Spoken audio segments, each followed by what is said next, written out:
All right, let's get cracking. Hello, everyone. Welcome to Bliss. Can I get our... Yeah, woo, feeling good? Glad to see you all here. I'm really interested. We're going to say later what the stats are from how many different countries in the world people have, come from, and I think that's going to be really interesting because Bitcoin Cash, even if people are a bit anti-government, a bit anti-nation, maybe, we're all still represented all around the world. I think that's absolutely incredible. It just goes to show that people will put in the proof of work to make a big trip if they have to be here and be part of the revolution. So I'm Jeremy. I'm sure you all know me, but if anybody on the live stream, I'm the host of the Bitcoin Cash podcast. I'm going to be emceeing and introducing everyone today. So I thought we could start with a quick story, which is on my first night in Ljubljana, I went out for dinner with Ryan, who you all met on the checkout desk, and his wife, Jessica. The name's coincidental, but I think she was quite pleased, regardless. And we had some drinks at this pub, and we wanted to get something to eat, but it's Europe, and it was 10 p.m., so the kitchen was closed. And the waiter wasn't very apologetic. He was like, "It's closed, what do you mean?" But he said, "Look, there's a kind of hole-in-the-wall place that serves like a kind of meat slices and pizza and stuff like that. It's through this park, you should go check it out."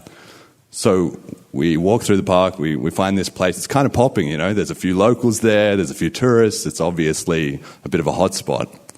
And it's €3 for a slice of pizza. So I get in the line and I have to choose meat or spinach. So I choose meat, I'm a carnivore. And I say to the guy, I want the meat pizza. He says, €3. So I'm on autopilot. So I pull out my wallet and I hand the guy £5 of British pound cash.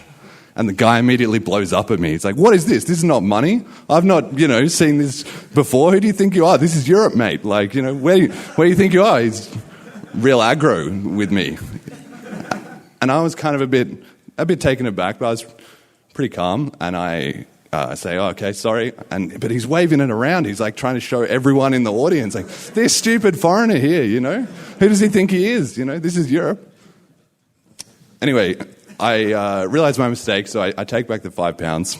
I hand him €5 cash, and he accepts it. He calms down a little bit. He gives me my change. And I think to myself, how strange is that? I've swapped one coloured piece of paper for another, and suddenly he's calm. He's totally calm. But in his point of view, it does actually make sense, right? He can't spend pounds anywhere. He can only spend euros. So if I give him pounds, to him, it's worth zero.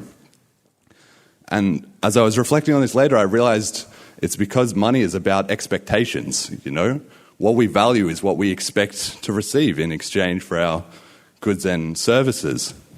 So I think that's what we're trying to do here with Bitcoin. We're trying to change the world's expectations of what is money. And that's quite a hard thing to do, even to just one guy at a pizza shop, let alone the whole world. So we've got a big task ahead of us. But anyway, I get my pizza, I get my change, I step out of the line. The guy's still grumbling about, fake money and, stupid foreigners, whatever. And Ryan is behind me, so Ryan steps up to make his order. He looks the guy dead in the eye and he says, "Do you accept Bitcoin?" And the guy immediately says, "No." And Ryan says, "What if I pay double?" And the guy says, "No" again. So that was another little lesson, I think, about financial incentives. We think, rationally, if you offer someone twice as much, they would be twice as happy to accept it, but that's not the case.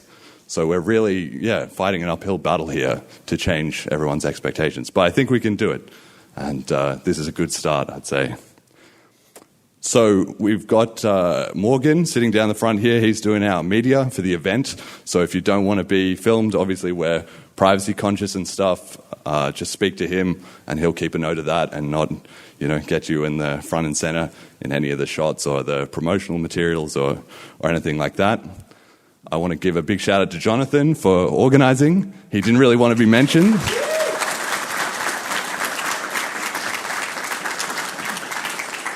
But he's truly the visionary for the event. And when we started, it was just going to be a small invite-only hackathon and kind of expanded to a bit more of a public event. And I'm really pleased with how it's turned out. So everybody should, thank him when you get a chance. We've got a few sponsors that I've got to mention. First, BCH Bull and General Protocols, which is the premier DeFi, I would say, currently on Bitcoin Cash, certainly by TVL. And it's got a little something for everyone. If you're a degenerative speculator, you can get 7.77x leverage and lose all your money at 7 times the speed. So, that's always fun. And if you need stability, of course, everyone's always complaining about volatility in crypto. Well, you can go on there, maybe earn a nice premium when the market's in your favor. So big shout out to them. We've got Ryan. So he's a Bitcoin Cash content creator, and he uses Bitcoin Cash in his own businesses, but he's also hosting a Bitcoin Cash charity golf tournament in South Florida every year. The next one is on June the 3rd. So if you're in the States or you're interested in going along to that, you can find him. You all met him on the desk. You know what he looks like. And he also has his restaurant, Ravish Off Ocean, where he hosts quarterly Bitcoin Cash meetups. So if you want to get more involved in that, that's also available. Got myself, the Bitcoin Cash podcast, and Jet. We're really glad to be promoting this event, obviously, and hosting it. And that's a place where you can find education about Bitcoin Cash. Most of the people in this room, I'd say, are pretty familiar with a lot of it, but there's tons of resources and information, especially if you're new. It's a great place to get started. We have a message from Mike Komaransky, who sponsored the event, who said, "I wish I could have made it, and early congratulations on the upgrade." I want to give some thanks also to Molecular and Toorik, who sponsored the event, and Mini-Satoshi, who had a message said, "Thank you to all the builders, influencers, users, and everyone working to spread economic freedom."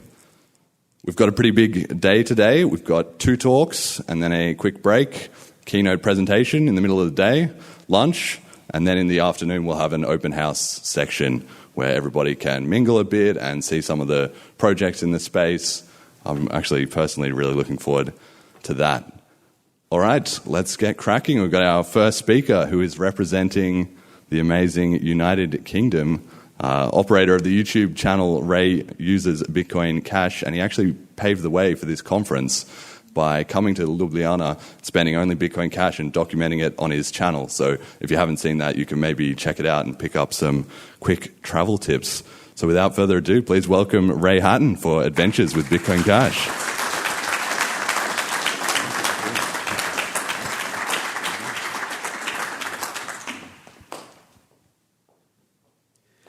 Thank you all for giving me the chance to speak today. Today we're going to embark on a journey that transcends traditional finance, exploring a world of financial inclusion, empowerment and borderless opportunity. For too long, the legacy financial system has erected barriers that exclude billions from accessing basic financial services. But Bitcoin Cash represents a single paradigm shift, a chance to change the rules that create the future, an equitable and decentralized future for all.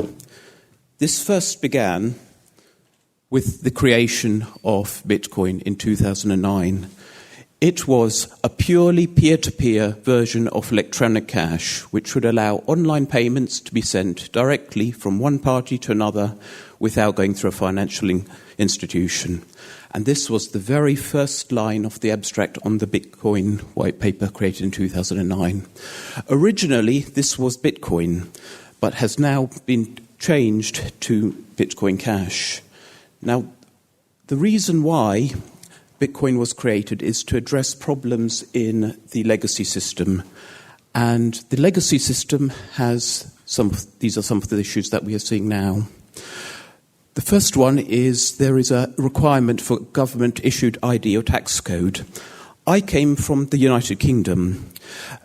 Residents in the UK have to have something called a national insurance number, and people are unable to work until they're at the age of 16 to 17. So there's a huge lost opportunity of people being able to work until the age of 16 or 17. In addition to that, we have restrictions in the current legacy system. So people who are under the age of 18 do not have access to a bank account.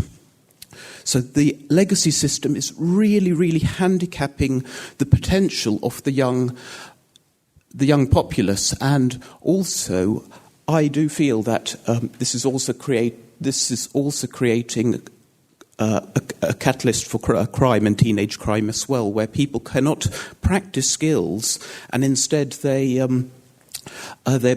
basically are sort of crippled by this legacy system. Another one is a lack of financial inclusion for billions worldwide.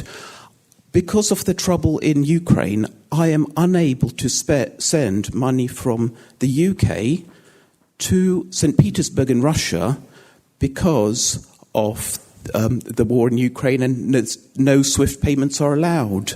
So that is another example of how the current legacy system is blocking transactions. Another one is the high fees and bureaucracy of the traditional banking service. There's certain KYC elements people have to submit all their personal information, and this is really, really excluding lots and lots of people from the current system. Many parts of the world, including the African continent, are also unbanked or underbanked, and this is a solution which Bitcoin Cash is looking to solve. Another one is financial censorship. If you have opinions outside of the regular norms, it's very easy for people to be censored. In the UK, a classic example is there's a person called Nigel Farage. He's very vocal, and he then has been censored by the media and had his bank accounts locked down. Another one, and this is one of the more obvious ones now, which is more visible, is monetary debasement. We're seeing the cost of everything, everywhere, rise. And the very last one, and this is probably the most scariest of them all, is the issue of the introduction of CBDCs. The implications of this are huge, as this potentially could mean complete totalitarian control over the whole behavior and issuance of money. They could create, for example, elements like carbon. They can restrict people's travel, and it can be quite a scary future. But fortunately, I feel we have a solution for that, and that is Bitcoin Cash. Just before I continue on the slide, I'd like to mention that this photo here was taken about 4 years ago in London in the BrewDog conference, and I'd like to say thank you very much, Richard, for organising that. Thank you. So some of the potential areas that Bitcoin Cash can solve. So Bitcoin Cash is a fork of BTC, as the white paper had designed, and it's designed primarily for everyday transactions.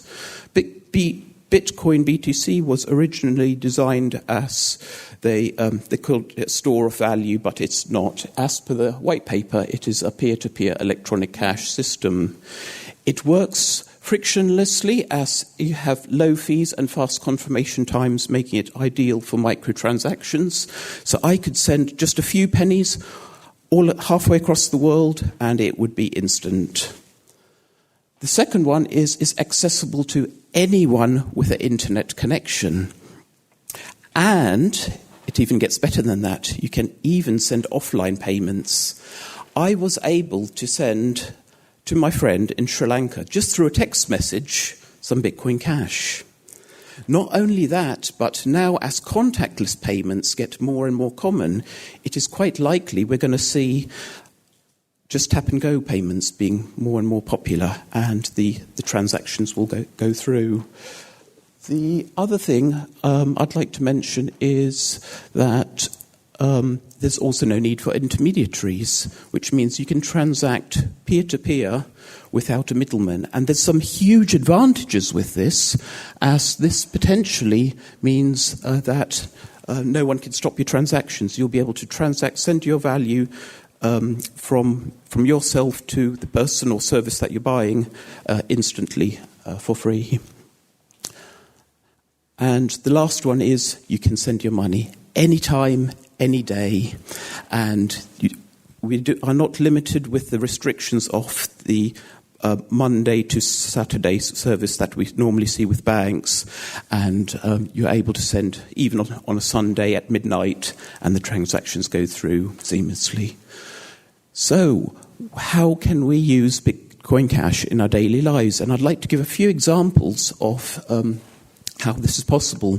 And I'd like to say a thank you to Bitcoin.com team for creating Bitcoin.com maps. This is a very common and popular tool where people will be able to find local merchants near themselves, contact the merchants, and then have a chance to spend and replace Bitcoin Cash.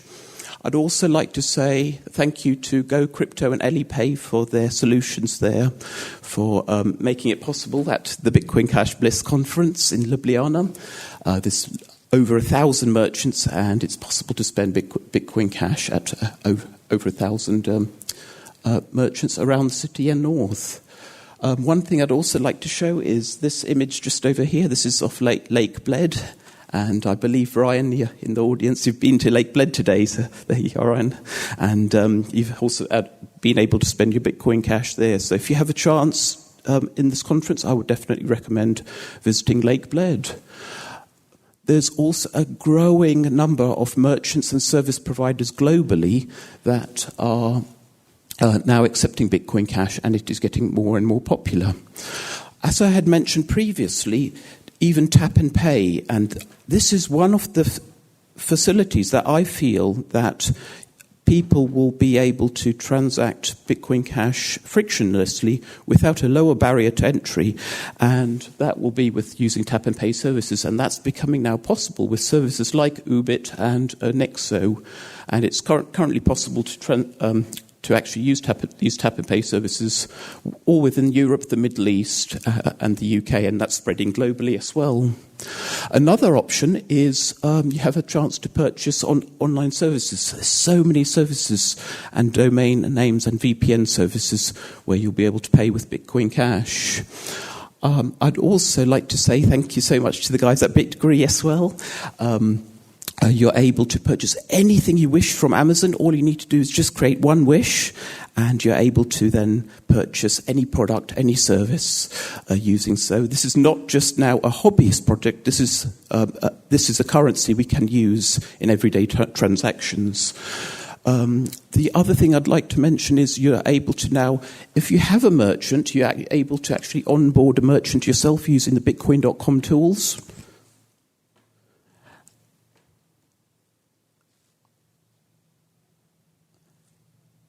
And use the cash register app there. So that's another option where you can use Bitcoin Cash. There's also further opportunities within the Bitcoin Cash space. So this image over here was me completing my hotel bill about 9 months ago, just in this very hotel here that we have the conference. And it's something you'll also be able to look forward to, settling your bill and paying it with the GoCrypto.com terminal. Also, if you wish, and I'm sure you probably already have used, is Travala and CheapAir. You're able to book flights and hotels to any destination using Bitcoin Cash. So that's a wonderful opportunity. We're now seeing Bitcoin Cash being available and now used within various countries all around the world. So we have the Philippines, Paytaka, Australia, Townsville, we've got the USA with an enormous amount of usage being used in Florida, and St. Kitts Nevis, St. Martin, Slovenia, where we are, and the Czech Republic with GoCrypto, and India, and many, many more. So there's lots of countries all around the world where we're able to use Bitcoin Cash, and it's a growing ecosystem, and it's becoming it's used for worldwide payments. There are also other opportunities. So, for example, if you do have a local shop that you go to every day, you know the merchant and you're very familiar with the merchant, you can actually then use Bitcoin Cash and have a chance to onboard the merchant as well. And you can use tools like Bitcoin.com maps as well to to actually list the merchants so other consumers can see the merchant. There are also many opportunities to use your skills as well within Bitcoin Cash, so you can onboard. There's PR opportunities, marketing, coding, and creative industries as well. So there's lots and lots of opportunities and lots of ways to get involved with Bitcoin Cash. But Bitcoin Cash is not just for also the here and now. This can actually be used later in the future too. And there are tools and services available. Things like, for example, and I have spoken about this in other presentations, with using the Electron Cash. There's a plugin called the HODL plugin, which allows you to set time-locked transactions. And there are some big advantages for using tools like this, so you can actually potentially save your money safely for the future. And there are big advantages for that with this. And one of the first ones is it prevents impulsive trading, because with us we like to think that we can sort of sometimes think we can compete with the market and sort of judge the market and buy low, sell high, but sometimes it can be quite tricky with trading. So the big advantage with the HODL contract is it prevents impulsive trading, and you're able to unlock your coins at a certain period of time. So you can either choose to unlock it at a certain block height, or you can unlock it at a certain point in time. Another one is that you're able to then create your own customized perpetuity schedules. So you can decide if you want to create and unlock a series of contracts over, say, a yearly schedule, or you can have it on set a monthly schedule. So in essence, you can create yourself a bit like a Bitcoin Cash retirement plan, and separately had talked about that in a previous video. You're also able, and this facility also lets you basically save while you're enjoying life too. So you can spend and replace Bitcoin Cash, but while at the same time enjoying and living life. And also another feature with this is it is a censorship-resistant solution for long-term wealth preservation. So you can, in essence, create a schedule where you can actually set it not just for yourself, but you could potentially give your children as well access to having these time-locked contracts. So in essence, this can be another mechanism for inheritance and wealth preservation too. And also, lastly, it makes it much easier with payments. And with this incredible financial innovation, and this innovation is going to be driving and developing further over the next few years. We're going to see amazing innovation and solutions that are going to make things easier, quicker, and better for a more inclusive and perfect financial world. And I think with that, I would like to wrap up my presentation. I'd like to say thank you so much for giving me the opportunity to speak today, and I do appreciate it. And also, let's keep spreading the word and keep building. And let's say thank you again.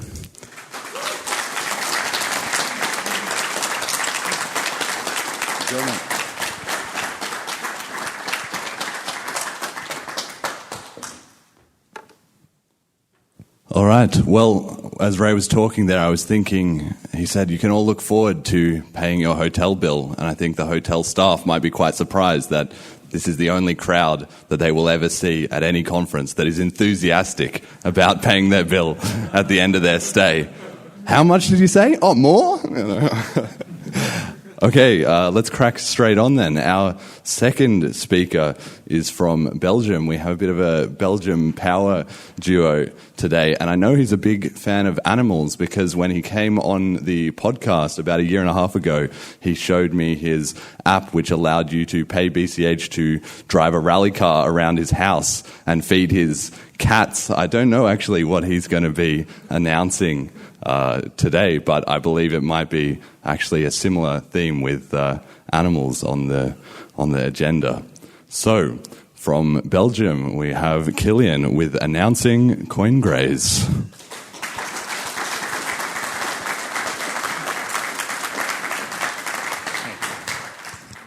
Thank you. All right, so it's great to be here. And so I'm going to take about 20 minutes to try to explain to you what Coingraze is all about. And to do that, wait, is this the clicker? To do that, I would like to rewind a bit and take you back to somewhere in the 90s. So this is a picture, and for me, this is a very special picture, I would say. This is a picture where my mother took a friend of ours, my brother and I, to the petting zoo somewhere in Belgium. And this was a wonderful place where they had a huge playground and many other animals. And this picture reminds me of two things, actually. And so the first thing is just the wonderful time we had growing up and the fun and joy and excitement of interacting with real animals. And the second reason why I really like this picture is right after this picture was taken, something quite funny happens. It's very peculiar, but unfortunately, I will not be able to share you guys that here in public here. But if you're really curious to what happens right after this picture is taken, it's a pretty good story on its own. Then you'll have to come ask me about this off camera. So, the other reason, so fast forward a few years. So you can guess which one of those small kids is me. But a few years later, I graduated from the KU Leuven with a master's degree in mechatronics engineering. And later on, I went to work in robotics. I spent a few years in the R&D department for a robotics company that automates metalworking machines. And some of my larger customers are really very well-known players in the aviation industry, for example, and among a few others. And so, but now I've chosen to switch my focus, and I want to bring those novel experiences I was talking about before growing up, about this joy and excitement, interacting with animals, to the online world. And simultaneously, I would like to do this by promoting Bitcoin Cash. So this is a wonderful match, and I will be doing this through Coingraze, which will be your digital petting zoo. So why now? How did we get to this point? A few years back, scrolling the internet, I saw this. I found something about these two brothers, Paul and Spencer Lambert. They started a company called IOZeta, and with this company, they had this cryptocurrency-enabled candy machine. And to promote this, they had a Twitch live stream, and people could also feed their chickens on the live stream. And I just thought this was wonderful, right? So just anyone in the world, no matter what, they can just feed those chickens from a distance. And for me, that was a real inspiration. And so that's what led me to build the prototype, which Jeremy just mentioned, with the robot arm, where you can play with the cats in my home and feed them as well. So, and after developing that, a few people asked me, well, can I buy one of these? Can I set one of these up in my home? And while technically that's possible, from a practical point of view, since it was a prototype, it would be quite a hassle to set something up like that. So, and on the other hand, since exactly a year ago now, with the implementation of CashTokens, and that just brings so many new possibilities in the ecosystem, as well as things like Wallet Connect, to gamify a system or to make a game out of this. So here, to give you an idea what the end user might see, to start off, you'll be able to see some leaderboards at the top you can navigate to.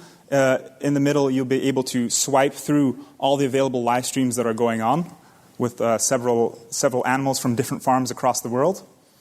And at the bottom, you'll also see an upcoming auction, because it will be possible to adopt certain animals. So this will be handy also for the hosts, might be zoos or just private petting zoos or anything like that.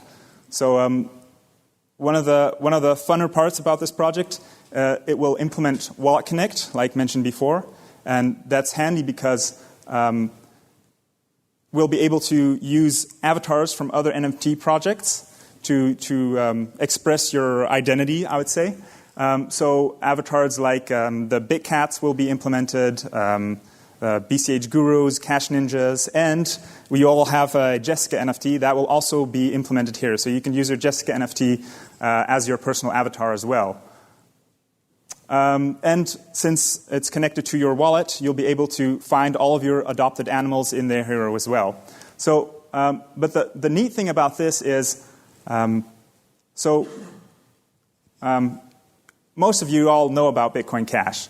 So, but there are many people in the world that love interacting with animals, for example. And if implemented properly with Wallet Connect, so if there's a way to charge your wallet very easily through an interface with traditional finance, then and connecting it to this app, many people might not even realize, oh, this is actually using cryptocurrency.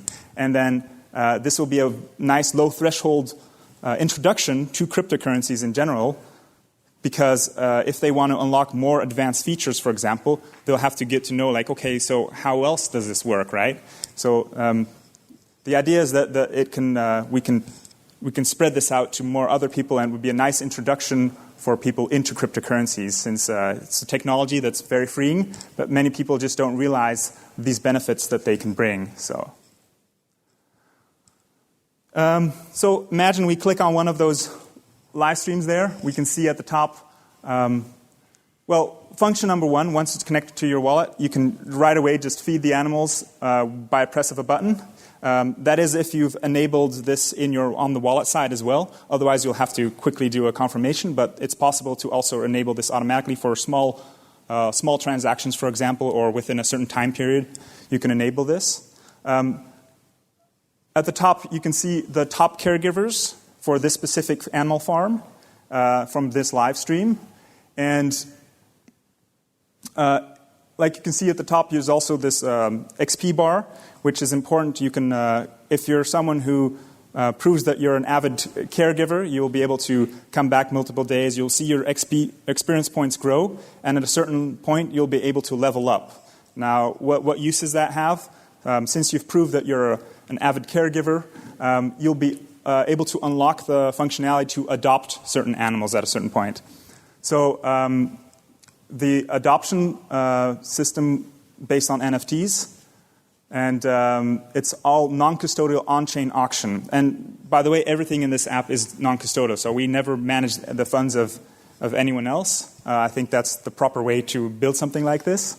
So the non-custodial on-chain auction is basically a multi-sig contract with a time lock inside. And so Coingraze will manage the initial bidding, because you want to avoid having collisions of two people trying to bid at the same time, and that could cause problems. So that's why there's this extra multi-sig from Coingraze required. Once someone makes a bid on here, it will be set into a time lock contract. So once a certain amount of blocks has fulfilled, then the right owner will receive the NFTs and the money for the people auctioning off. And I would say that huge thanks to Roscoe for developing CashScript, because without CashScript, building a contract like this would be incredibly difficult. And thank you to Mathieu as well for brainstorming on how to put up a contract like this. It's still some fine tweaking necessary, but it was great to be able to figure that out with tools like they've provided here. So to get this out and running, it's important to have people host these machines, right? So eventually, I hope to reach many people across the world from many places that are in traditional finance now that may not know anything about cryptocurrencies. But it's important to do some testing first. And for that, I'll be running a pilot program for partners. And so there's a limited batch that will come out soon. And if you're interested, this will also grant you access to the beta testing of this product. For now, it will not be available to the public yet. But people who are in this pilot program will be able to do some testing in the beta. And you'll be part of the initial launch when we do decide to go fully public with this. And so that's, if you're part of one of these partners, then you'll earn the majority of the feedings and NFT sales within what your machine generates, I would say. So there are a few requirements if you want to be a part of this. First of all, oh wait, I'll have to take a step back here. Once you purchase one of these machines, the idea is that it's all really, really easy to set up. So you can hang up your device. You can plug in the power in the Ethernet cable. You press the on button, and that's basically it. So from that point on, you can use your NFT ownership, because every device comes with a specific NFT ownership. And you can use the same login feature as I talked about before with your avatars, but you will have your specific certificate that proves the ownership of your device. And when logging in with this NFT, you'll be able to go to the setup wizard, which just walks you through all the separate configurations possible with your device. So these are configurations going from what's the name of your specific farm, how much are you asking for people to feed in a one-time feeding, or how many Argo rotations does it take per feeding, like depending on what kind of animals you're hosting. That might be different. The minimum amount of feedings per day and the maximum amount of feedings per day, because on some days you might have a lot more customers than on others, and with this you can automate your feeding process in general, and you can say, okay, well, if no one feeds within a certain time, it will automatically feed, for example.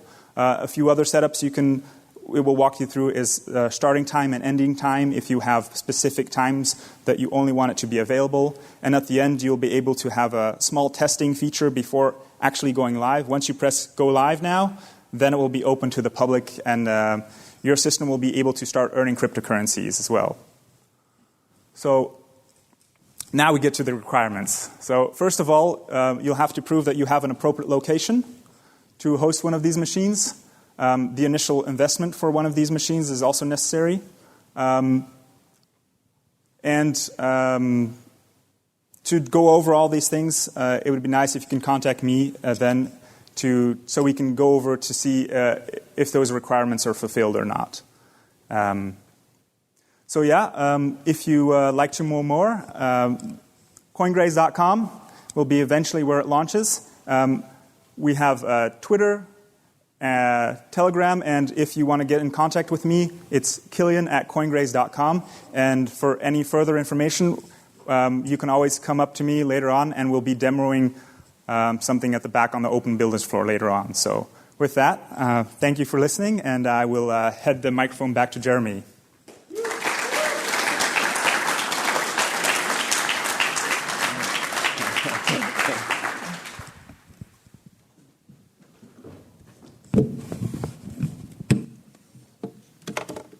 Thank you, Kilian. So as I was listening to that talk, I was thinking, wow, this is going to have a real use case for expats like me who left their parents with their pets and then still need to make sure they're doing okay. So I actually love this. I'll be checking out that stand later.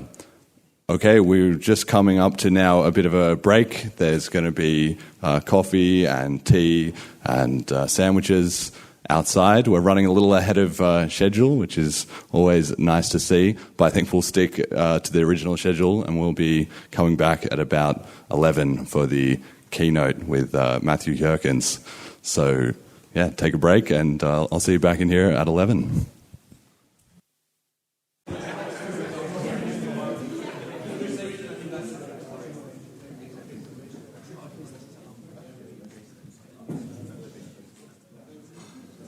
There we go. This is amazing. You just start talking into the mic, everyone shuts up. It's great.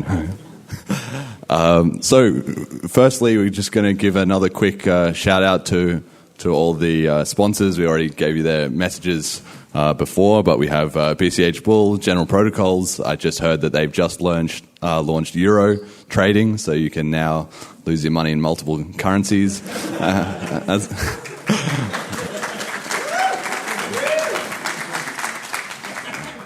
Ryan, the Bitcoin Cash podcast, Mike Komaransky, Molecular and Toorik, and also Mini-Satoshi. Okay, so we have our keynote presentation for the conference. Of course, everybody's been excited about cash tokens over the last year, and I think Mathieu has been the most involved person in that from start to finish. He's been making updates as the ecosystem has been growing and thriving. He's been the one making those updates as well as reporting on them. From Belgium, he's most known for his Cash and Eyes wallet, I think, which is recently released on desktop and has been pushing the frontier of what's possible with the cash tokens ecosystem. I'm a regular user. I was just using it in the break, actually, to test out a new DeFi app, so that's always cool.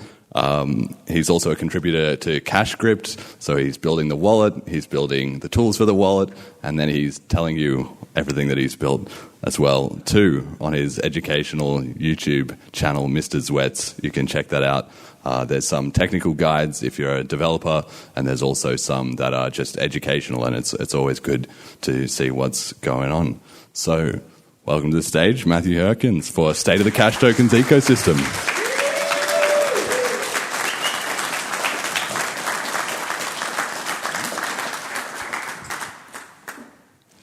Thank you, Jeremy, for that introduction. So I'm happy to present on the state of the cash tokens ecosystem after 1 year. My name is Mathieu, and I've been working as an independent Bitcoin Cash developer on cash tokens for the last year. I've been excited about it and trying to build awareness from even before the cash tokens upgrade launched. So I want to talk why I think the cash tokens upgrade was so exciting and why I think it's a real comeback for Bitcoin Cash. So I tweeted this out just when the cash tokens upgrade activated last year around this time. Cash tokens is the Bitcoin Cash comeback. So we'll take a look to what extent the comeback is in action. So what is cash tokens even? What's the cash tokens upgrade? It was last year's scheduled yearly hard fork for Bitcoin Cash. It added native tokens to Bitcoin Cash, meaning consensus validated tokens, which are checked by all the full nodes. Also, cash tokens transactions are validatable by light clients through SPV. There's two types of cash tokens. There's fungible tokens and non-fungible tokens, or FTs and NFTs. And these serve as building blocks, so as primitives with which you can build different token standards. So they are not one fixed standard, but enable to build standards upon. Cash tokens is first and foremost a smart contract upgrade. So it allows for building advanced decentralized applications. This is because it adds two new functionalities to Bitcoin Cash. It allows smart contract developers to keep local state in their smart contract. So a contract can keep an NFT with commitment data. And here it can remember, for example, how many NFTs were minted or how much tokens it has issued or something along those lines. And the second new capability is contract emitted messages. So contracts can not only remember their own state, but they can also mint an NFT and communicate their state to other contracts. So this way you can have networks of contracts which communicate and interact with each other and keep their own state. And this way it enables advanced smart contracts. Cash tokens is a unique innovation to Bitcoin Cash. So it's not seen elsewhere in the cryptocurrency industry. It's the result of years of research.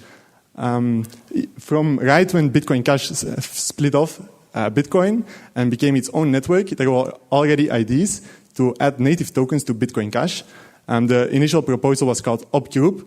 And then we have seen a lot of experimentation with non-native tokens, so tokens which were not in the consensus layer, like SLP, but also many other token experiments. And we learned a lot from all these proposals.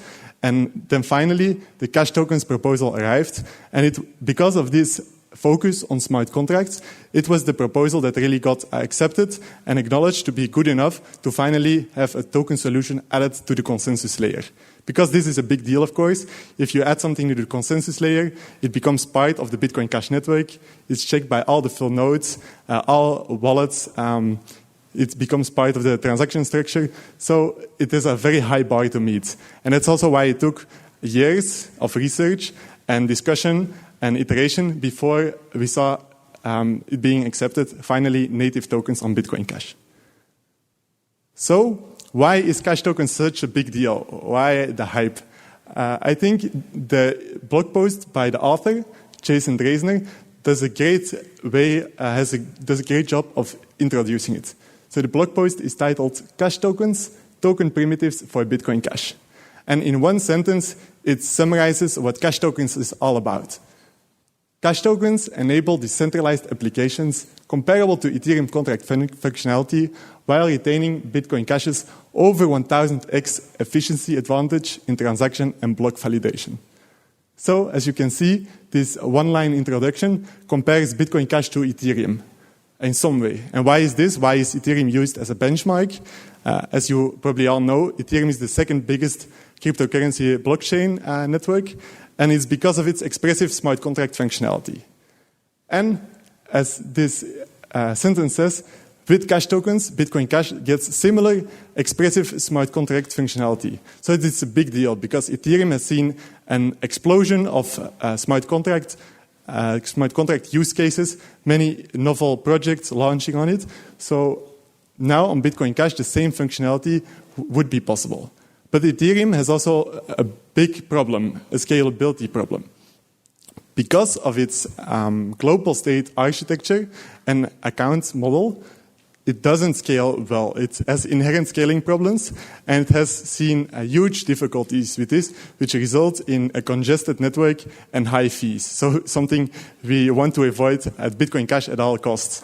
And this is, of course, related to the block size debate, where very high fees were also an issue. So by using the UTXO model and using local state, it has an inherent advantage on scalability front because it's hugely parallelizable. So transactions can be validated in parallel, which means it scales way, way better. As it says here, over 1000x advantage in transaction and block validation. So this means for the fees, for the user, that there is a potential for a much higher capacity. The fees would be low even if we saw 1,000 times the usage of the Ethereum network. So that's why this is such a big deal, is because it enables similar functionality to Ethereum. And we know the EVM is hugely popular, but it solves the scaling problems by using Bitcoin Cash and the UTXO architecture. So that's the promise that I was building excitement for even before the Cash Tokens upgrade launched. But now we're going to take a look. How far are we now? What's the state of things? I want to talk about the previous slides. I want to talk about this slide. It's how do we know that Bitcoin Cash is a smart contract network? Well, I think one reasonable measurement to see whether or not a certain blockchain is a smart contract network is to see whether it can do AMM DEXs, so automated market maker DEXs, just liquidity pools which enable 24/7 trading of tokens to the native asset. So this famous blog post is titled Constant Function Market Makers, DeFi's 0-1 Innovation. So, and I think that's a good summary. So the DeFi 0-1 moment was the introduction of automated market makers like Uniswap. And this is something we can use as a benchmark. So today on Bitcoin Cash, we have a live AMM DEX, namely Cauldron. So shout out to the team. So Cauldron allows for any user-created cash token for you to open a liquidity pool. So people can trade the cash token to Bitcoin Cash back and forth. So essentially, you can just sell and buy the tokens for Bitcoin Cash.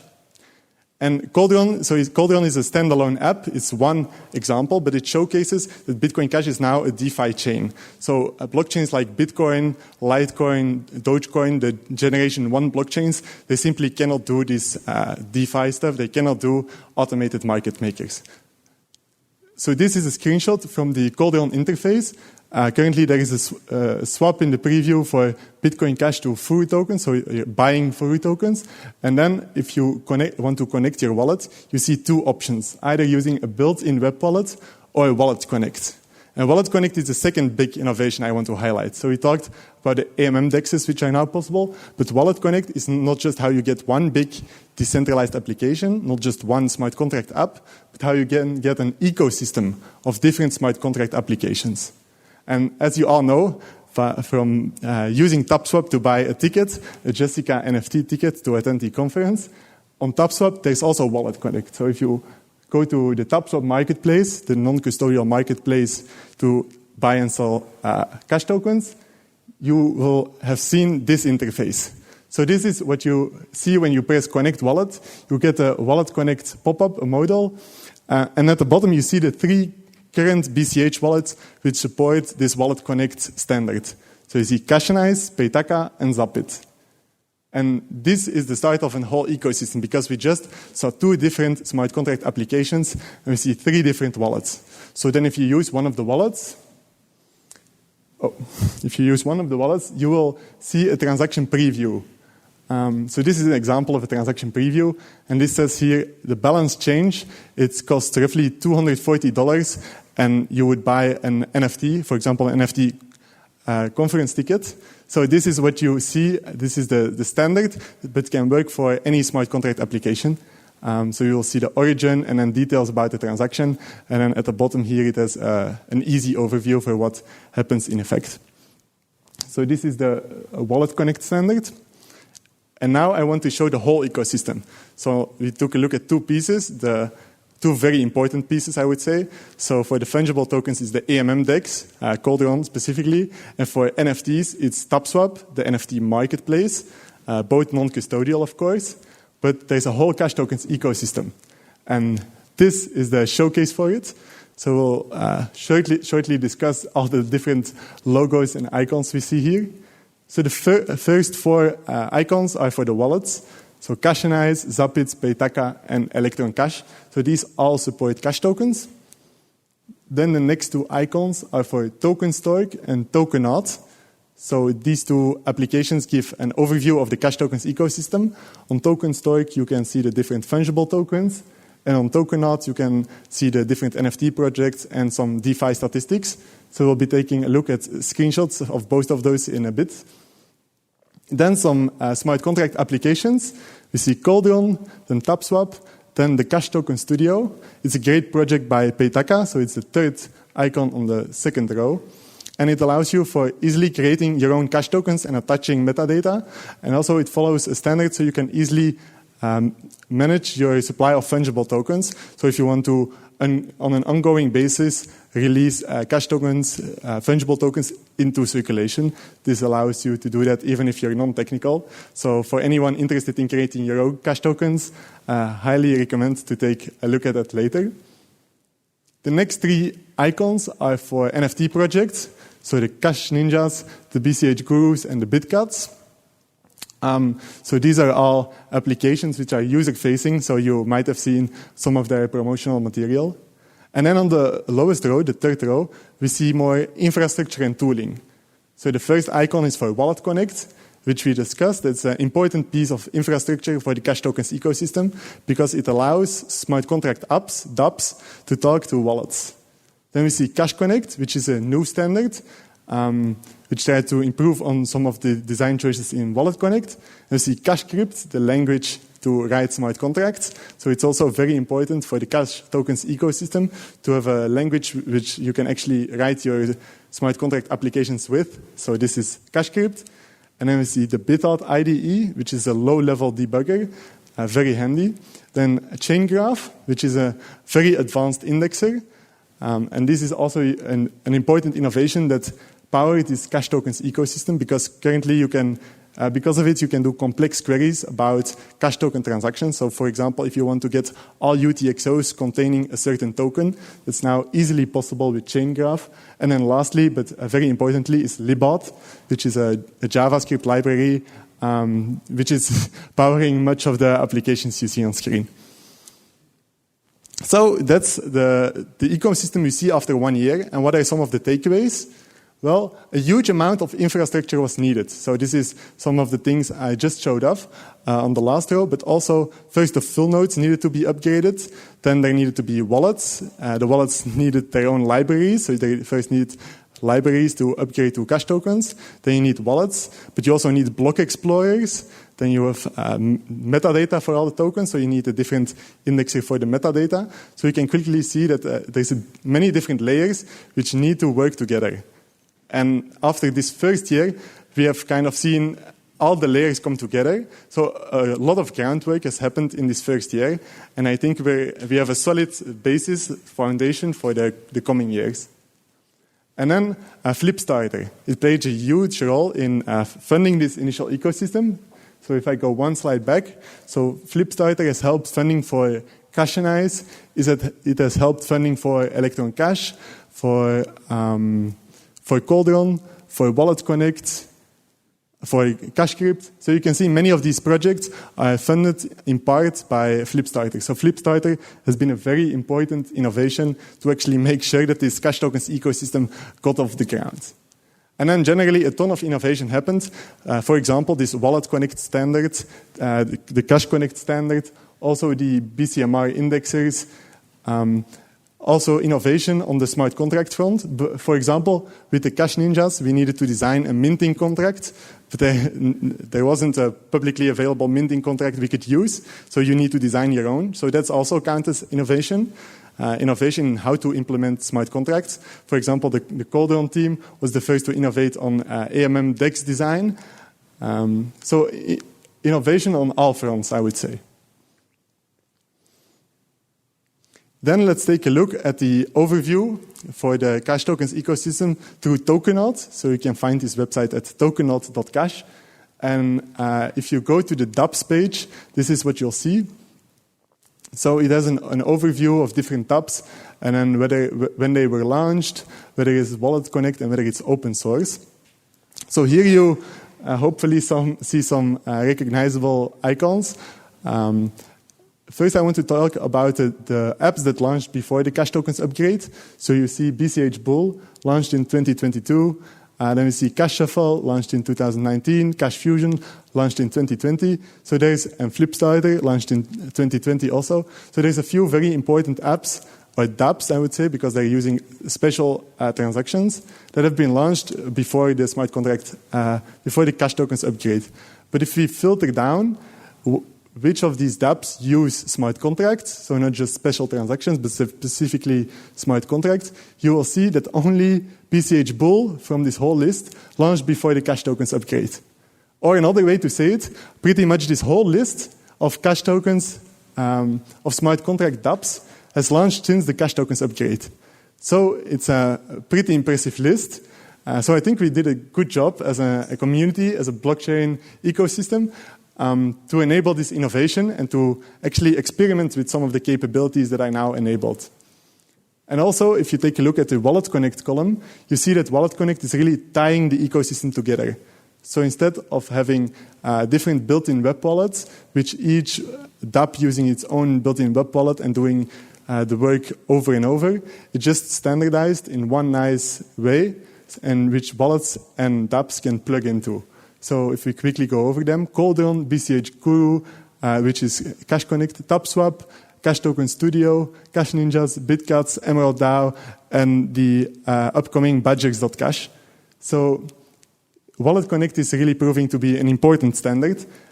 And the list of dApps is already quite impressive in my opinion, but this will only grow because the cash tokens, the foundation is there for the whole ecosystem. And this is the overview, what you'll see on Tokenaut if you press the DeFi tab. So this is a curated list, meaning that it's a selection of the dApps I found some statistics for. So of course at the top you can see AnyHedge, which has an impressive total value locked. It's with a slight delay, but I know it's over $10 million US.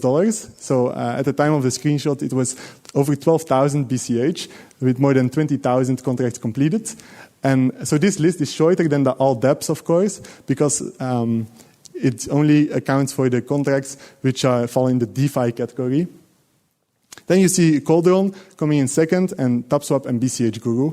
So this is a longer list than before the CashTokens upgrade, because there would only have been AnyHedge. But I think in a year from now, this list of DeFi will be at least as long as the list of dApps we saw before. There will be 10 or 20 of these DeFi protocols. And the total value locked is now really in the incubation stage. So it's relatively, it's very small if you look at the broader cryptocurrency ecosystem. But once the pieces are falling together, this can quickly explode. And this is the last tab on Tokenaut, which is the NFT projects. So NFT projects are relevant because they generate funding. So you see BCH Guru on top, which has sold the most NFTs. And then some of them are actually bridged NFT projects, which I found really interesting. So because the smart BCH ecosystem kind of collapsed, many of these NFT projects wanted to come over and try out CashTokens. So now we see that some of the most popular NFT projects on CashTokens are actually bridged NFT projects. So the NFTs were already minted, but were then ported over to the Bitcoin Cash blockchain. So the second one, which generated revenue on Bitcoin Cash with a mint, is the Cash Ninjas, and on the third place, the BitCats.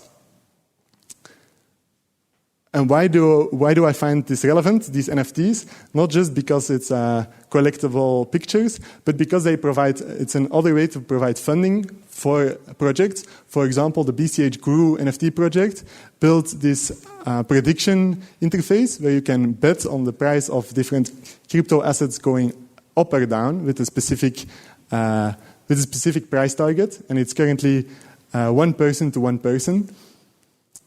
Then another example of dApps being built by NFT projects is the BitCats enabled part of the BitCats roadmap by the Paytaka team was this CashToken Studio, which I recommended you all to try. So this is the interface.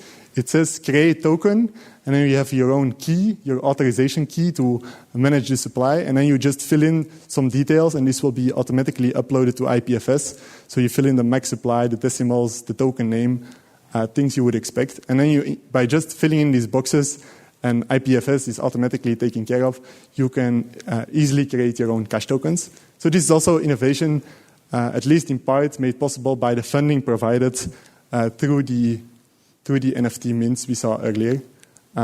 So this is the mint revenue is how I try to guesstimate the amount of funds earned. So it is simply the amount minted and sold times the current minting price. And then you get that amount. So for the BCH Guru project, this is almost 420 BCH, and the Cash Ninjas and BitCats is over 70 BCH. So I think we see that this is another way of funding. So we currently don't have seen any ICOs on cash tokens, but we have seen this as a funding mechanism. So I thought that was quite interesting. So let's take things in perspective. I said this can work as a funding mechanism. So actually by buying these NFTs, I think you at least in some extent enabled the development of the smart contracts apps we just saw. But if you take a look at these different NFT projects, so in orange we see the amount was minted or sold. So this is the same stats on the last slide. But then in blue there's a new statistic about the number of unique addresses. So this is an approximation for the number of different users, right? This does include TapSwap addresses, so the real number is slightly lower if you just want to know the number of users. And if you take a look for BCH Guru, this would be a little less than 400 users. For the Cash Ninjas, this would be 200. And for the BitCats, this would be 270. So in my opinion, these are very low numbers.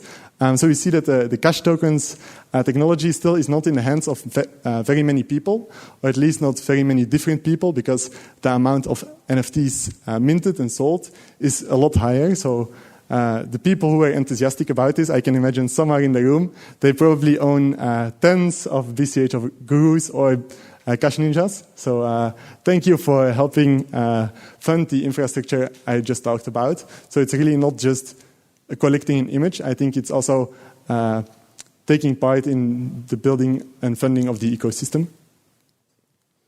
So that wraps it up for NFTs. And then I want to show a screenshot of Toorik and talk a little bit about the fungible tokens. So you also might recognize some of these logos. So Furu tokens is related to the Guru project. Then Calderon socks is related to the Calderon DEX, which you could actually swap for real socks. So maybe some of you, yeah, I see it right there in the audience. Awesome. And then Zapit is, of course, related to the Zapit wallet. But if you take a look at this total value locked for the different tokens, so of course this number changed, and this screenshot is a week old or so. But the biggest project is Furu with $8,000 in TVL, which is, of course, tiny. So I think that the NFT ecosystem is further along. The NFT cash tokens are further along than these fungible tokens, because the projects we see there are not very mature still, so it's early stage. And I think it will grow once there's good integrations to, for example, yield tokens or tokens which have some governance functionality, whereas now the current tokens don't really have use in specific smart contracts. But once a token can give you access to, for example, if it's like equity and you receive dividends, then of course your token might be a lot larger than we see the current tokens today. One thing I want to emphasize is the power of network effect. So network effect is incredibly powerful, and really with cash tokens we are still at the stage of converting one user at a time. So if there's anyone here who hasn't really tried out a lot of cash token stuff, we really need to onboard those users first, because yeah, you're at a Bitcoin Cash conference, what do you expect? So we need to get those people first, and then we need to get the wider BCH community involved. So many people in BCH are mainly focused on the peer-to-peer electronic cash, so the payments aspect, but we can make it a cash system. We can make it so that tokens are actually something useful that you can exchange your Bitcoin Cash for, that they can have some revenue scheme and actually provide you yield in some kind. So Bitcoin Cash can be a real savings technology also. So I would say that this is the logical progression to first get a wider BCH ecosystem involved. And one reason why I say that is because, yeah, we know the BCH community is quite large, but also very fragmented. So it's sometimes people don't know about the innovations that are taking place on the technical side. And also with the Cash Ninjas, as I showed, we try to bridge some NFTs from the Smart Bitcoin Cash network. So it's a different community, and I thought maybe they are already very familiar with DeFi and with NFTs. Maybe they will be the first one to really jump aboard the cash tokens ecosystem. But what we saw is there's a real hurdle if you're used to EVM and MetaMask, if you need to download a new wallet. And they were also really just passionate about Smart Bitcoin Cash, which is not the same as Bitcoin Cash. So it was hard to move these users over. Whereas people already in the wider BCH ecosystem, I think they will be glad to try out some of these new dApps and actually see, oh, I didn't know Bitcoin Cash could do this. And yeah, before it couldn't. But since last year, now we can. I think the essential pieces of the ecosystem are there. So AMM dexes, marketplaces, Wallet Connect. But to take off, there's definitely a need for entrepreneurial ventures. What this means is people who want to take risk to discover new revenue streams. So I said NFTs have provided some way for projects to find revenue. But maybe we will see ICOs. Maybe we will see more of Flipstarter, although it's not really a business model. Maybe we will see some kind of yield tokens or dividends. But really finding a revenue model, a business model, and pursuing this in an entrepreneurial way, then you have a clear goal to maximize the number of users and the revenue. And that also provides a sustainable way to grow, right? So then projects are not just pop up and die after a year or so, then it becomes sustainable to maintain this over the long run. And I think it's really a community effort. Maybe not everyone was involved in designing the cash tokens upgrade, but we can all be involved in just spreading the word about it, having someone try it out, learning the basics, evangelizing even. So that's one important thought on network effect. Then I want to talk about Cash Connect. So Cash Connect is one more important innovation in the cash tokens ecosystem. So this is what you would see if you want to try out Cash Connect. It's currently still in pre-alpha, but should soon, in a few weeks or a month, should release as a version 1. So currently it's in pre-alpha in Cashanize. But what Cash Connect enables is you see here not just a preview of the transaction, but of the details of the smart contract. So, for example, if you use a BCH Guru, that's currently the one big application using Cash Connect, if you make a session and you place a bet for your prediction, you predict, for example, that the Bitcoin price is going to fall, and then you will see something like this. You will see a PVP full offer lock, and then it has the different details right there. So then you can much more clearly understand you're just not just sending money to a black hole smart contract address where you don't understand what's going on, kind of like a black box. But here you can, in an easy way, inspect what is going on. You can understand expiry time, you can understand stake amounts, you can understand what these different parameters mean. Even if Oracle public key is already technical for you, for some people it will be able to validate this easily, whereas with Wallet Connect, it's still a black hole what this smart contract address is doing. So this is the big advantage. And of course, this interface will get easier. So now there's a lot of information about the in and outputs.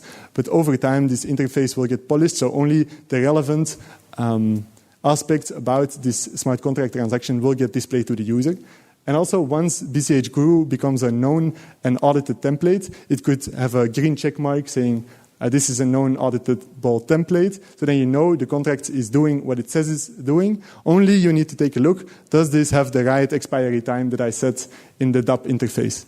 So then if you use some new, unknown DApp that you have never used before, but you connect to it and it says known template, using the Cauldron AMM DEX contract, then you know, okay, this is using a trusted template. Then you just need to make sure that these actual parameters are correct, that the amount that you actually want to swap is the same as the amount you intended to swap, and that, for example, the token ID is correct. So you can, with a minimum amount of checking, you can really fully understand what complex transaction is taking place.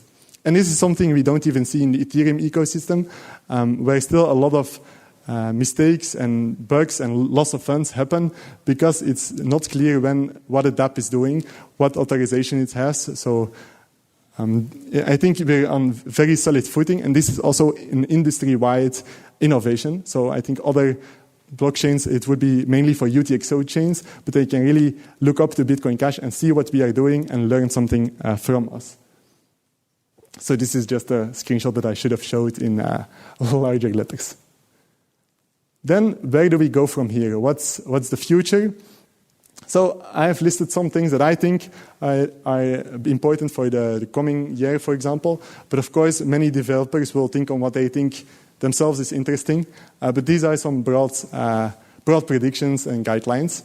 So we see a push towards native wallets. There's many different players interested in this. So what does it mean, native wallet?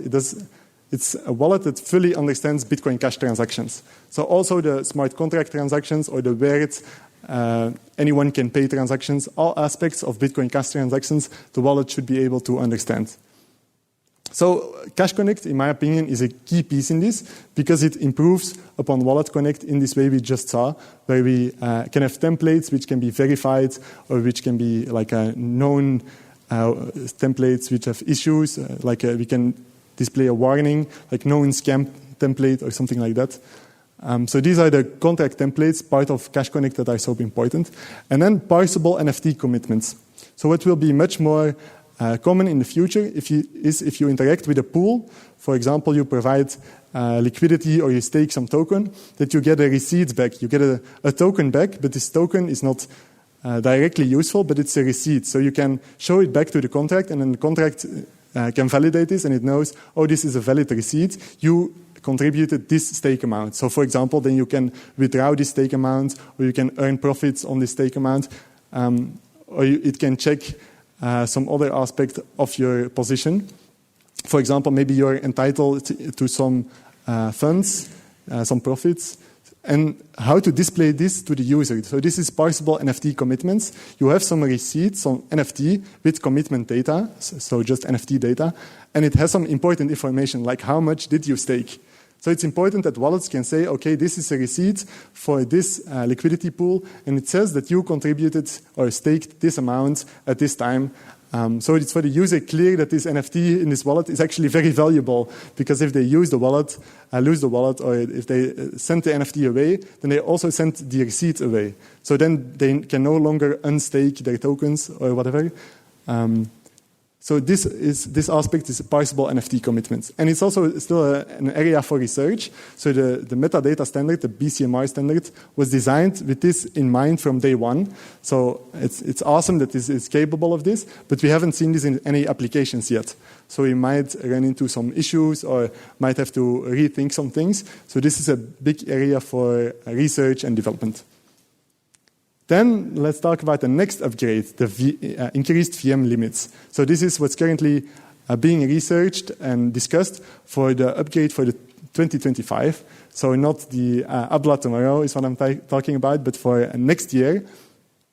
Because currently, if you want to use smart contracts in your inputs, so if you do a smart contract transaction, you might use one or multiple smart contracts in your inputs, but each smart contract in your inputs can only contain 201 opcodes, which is very small, and 520 bytes. And this is a limit that pretty much all smart contract developers have run into. And it's a limit that we inherited from BTC, so it's not a useful limit, and not useful, it's badly designed. It doesn't really prevent the worst case as well, which is doing many signature checks, but it does prevent the useful applications. So we want to design these VM limits as soon as possible. Hopefully we can have it on ChipNet in May, so developers can already play with these higher limits and do more complex transactions. So that's something very important for the future, these increased VM limits, so we can do even more with smart contract transactions. And then also, a second slide of what I think we'll see in the future is synthetic pegged assets. So for example, a token linked in price to the US dollar, but also maybe to gold. Currently we see hedging contracts which also simulate the price. So if you make them tradable, they're kind of like synthetic assets, but only for a short time period. With new designs, you can have this for an indefinite period. So this is something I think can be really big in the coming year. I know a stablecoin on CashTokens has already been announced, MUSD, so it will be interesting to see how that goes. Then one big item also for the future is an improved Oracle setup. Currently, there's only one set of production oracles being run on Bitcoin Cash, and then you need to trust a single oracle. So it would be nice if we can have either fallback oracles or can provide some kind of business incentive for running oracles. So there's actually a profit model. Whereas currently, oracles are kind of like a public good where you have all the burden, all the cost, but no direct benefits or no direct business models or no. So this is something we need to improve upon and solve. I think it's very important for the future of the CashTokens ecosystem because much of DeFi uses oracles. You need information about the real world. So if you just trust one oracle, then it's not too secure, especially if they don't have any funding. Then they might see, if I can exploit this contract, this is my way of revenue, my funding, which is what we want to absolutely avoid, that oracles get exploited in this way. Yield and staking, that's what I mentioned in the beginning, that we can get the broader Bitcoin Cash ecosystem involved once they can relatively safely earn some percentage interest on their Bitcoin Cash, which they are willing to lock up in some pool. So these funds would provide some economic function. They can be doing some borrowing and lending. They can be providing liquidity and earning fees, but something to the extent that money can passively earn you some interest. This is a real opportunity, and I think if projects can realistically and transparently promise this, this opens the door for people with whales with a lot of BCH just lying around in long-term cold storage to actually participate in the economy and make this liquidity do something useful instead of just sitting around. And then the last item is cross-chain bridges. So it's hard to build good bridges, especially if you want to do two-way bridges. But I think we will see a lot more experimentation, both with projects coming to CashTokens, but also CashTokens which are launched on CashTokens itself, wanting to go multi-chain. So cross-chain bridges is still an area for research. Do you want to do it as a trusted setup, maybe a federated setup? How trustless can we actually make these cross-chain bridges? Maybe we can do something like a drive chain where we trust minimize the way different blockchains talk to each other. So this is what I envision for the future of the CashTokens ecosystem for the coming year. So here is my new slogan. Instead of CashTokens is the Bitcoin Cash comeback, watch. CashTokens is the Bitcoin Cash comeback, join. Thank you, everyone.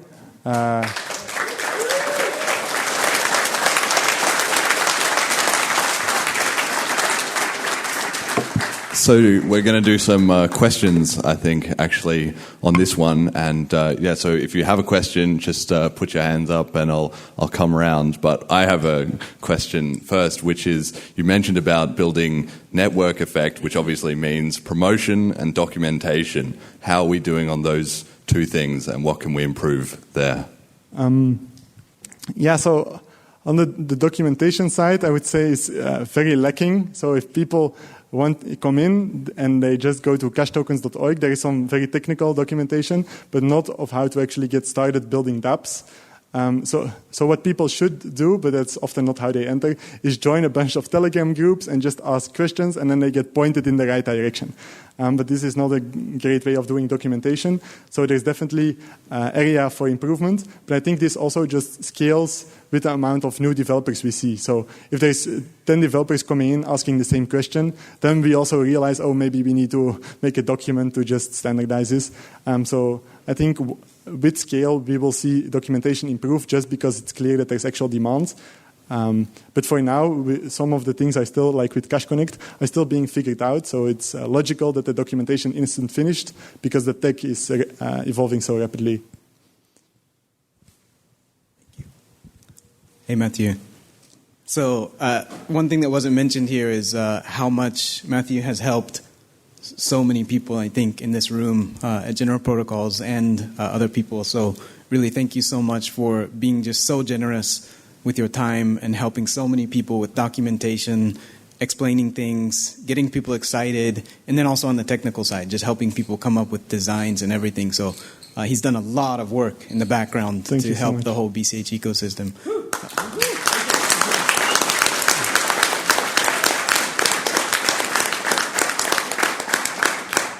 Yeah, seriously, thank you. So, I also had a question.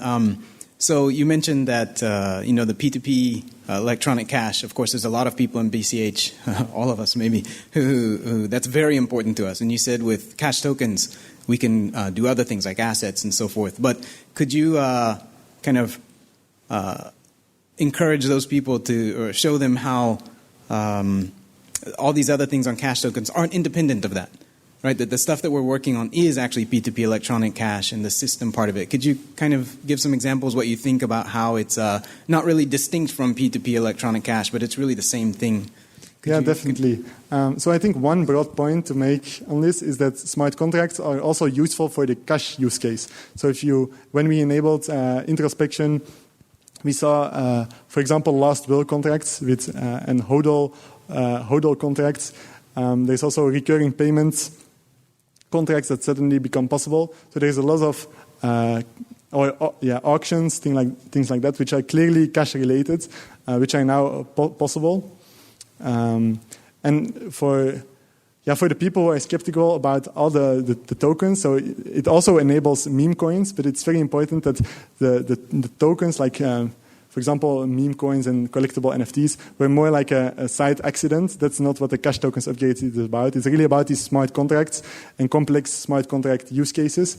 So I think there's no denying that things like Uniswap and Aave and MakerDAO, that they are useful designs and that people really want them. So it's not some fad that will be going away. There's real economic design and a lot of revenue being generated, tons of users. So if we can replicate this success, then we will bootstrap our own network effect. And so that's really what I believe. Looking at the success of Ethereum, I think it's pretty much undeniable that they have found a good working solution to get their network effect bootstrapped. Do you have another question? All right, well, I've got one more then.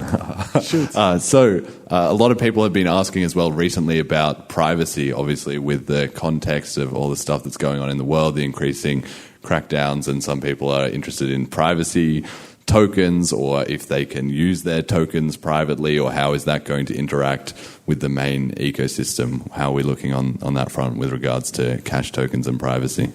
Yeah, I think the best answer I have for you is that it's ongoing research. So we have Cash Fusion and Cash Shuffle. So for Bitcoin Cash, we already have for UT exchange chains kind of the best non-consensus privacy. So really Cash Shuffle and Cash Fusion, they push the envelope. But for the Cash tokens itself, we haven't seen this research yet.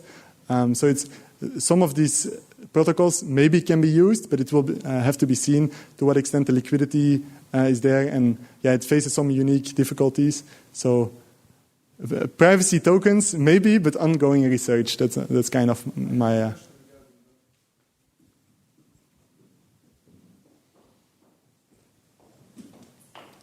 Mathieu, have you checked if you can send cash tokens to RPA wallets in Electron Cash? It would be something for privacy. Oh yeah, that's a good question. No, I haven't had the time yet to check out the reusable payments. Cash fusion is not really possible with tokens. There is not enough liquidity, but maybe RPA would be the way. Yeah, it would be great to see to get this discussion started, and maybe here is a great opportunity to get some bright minds together. I'm not sure exactly how that would work, but maybe we can figure it out. All right, any more? Yep. Hey, at what point do you think we can switch the focus from infrastructure development to marketing? Yeah, that's a tough question, because I don't think with a decentralized ecosystem you can really switch the focus. So it will be something that kind of happens organically, I think. So for example, with these NFT projects, first they focus on getting their tech working and preparing their launch, but then once they're launched, then they go full marketing mode. So I think it's the same for other projects launching on Bitcoin Cash. First they need to make sure that all their tech works and their infrastructure, but once they have the infrastructure set up and they have funds to raise, or tokens to sell, or whatever, then they really focus as a project on promoting Bitcoin Cash, and also then they do like kind of a part of the bidding for us, because their users will need to have Cash Tokens wallets. They will need to use Wallet Connect. So these projects building on Cash Tokens have to do part of the education, of course, themselves, to get users set up with the necessary wallets and with these standards like Wallet Connect. So, yeah. Great talk. So you mentioned one Oracle setup, and then also you mentioned later one stablecoin that's been announced. Can you say a bit more about those two things, please? I don't think I'm the right person to talk about the details, because it's not my project. But the general design is, if you look at the Bitcoin Cash Research Forum, there's a thread on how to do synthetic assets using a peg mechanism similar to Liquidity, so similar to something we see on Ethereum, which is much simpler than MakerDAO. So MakerDAO is quite complex, so this has a synthetic asset DAI, which follows the USD price. But with Liquidity, you don't need like auctioning systems, and you don't have a governance overhead with voting contracts, so it's much more stripped down. So that's a really interesting research thread, and to what extent it's being implemented will have to be answered by the Rift and Labs team. Any more? One more? Are there any other use cases that you can imagine that we haven't really been tapping into yet involving cash tokens? Yeah, definitely. I think the use cases are so broad that it's hard to pinpoint some exactly. But what I think has the most merit is to just look at established use cases in crypto. So then we don't need as much failing projects because the idea was wrong. We can look at EVM blockchains and see what's working there. And usually what you see is at least a big AMM DEX, for example, Uniswap. You see a money market like Aave. You see something like synthetic assets with MakerDAO or Liquidity. 9.9999999 speculation. Can you think about something in real life? No, but if you dismiss something as speculation, then you just dismiss the user. So it's not because you think something is speculation that it's not valuable or worth doing. Yeah, so if you think something is not worth pursuing, then you should not pursue it. But other people, it's a decentralized network, so other people will permissionlessly pursue what they think is interesting. I am asking if you have any ideas for... Yeah, so what I just mentioned. So I think Aave is super useful, to me undeniably useful. I think MakerDAO is super useful, undeniably useful. I think Uniswap is super useful, undeniably useful. So they all have billions of dollars worth of liquidity locked.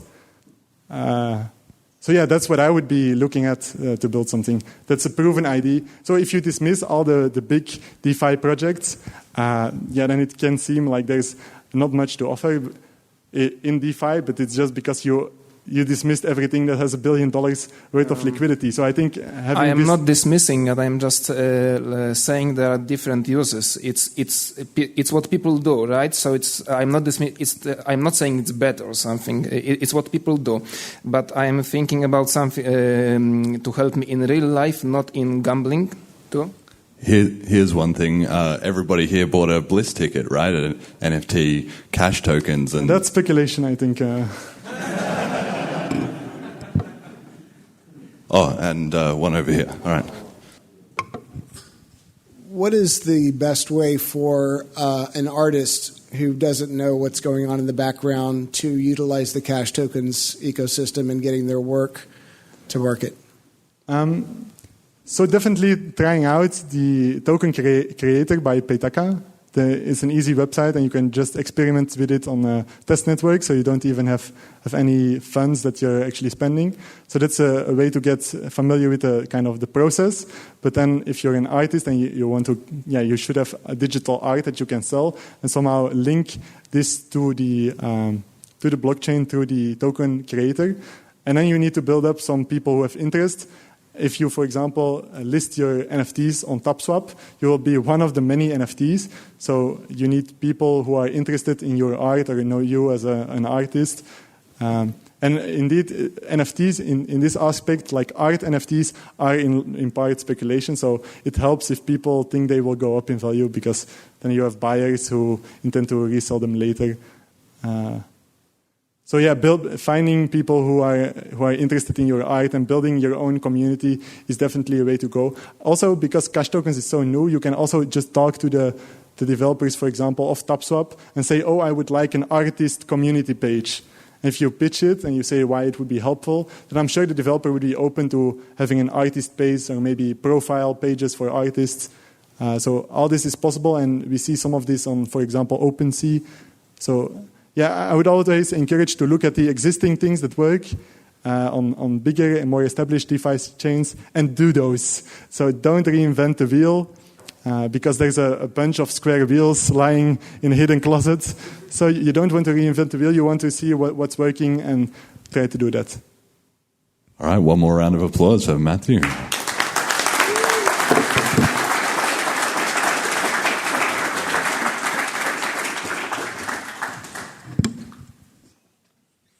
All right, so we're running pretty much on time. It's midday, and we'll just have lunch now. So we've got an hour and a half for that. We'll be back at about 1:30. And Jet told me when we were having the break earlier that he put up the starting soon graphic, and our traffic kept going up. So the conference and BCH is so interesting, even if there's nothing happening. More and more people want to find out what's going on, and then it went even higher during that talk. So the world is definitely watching.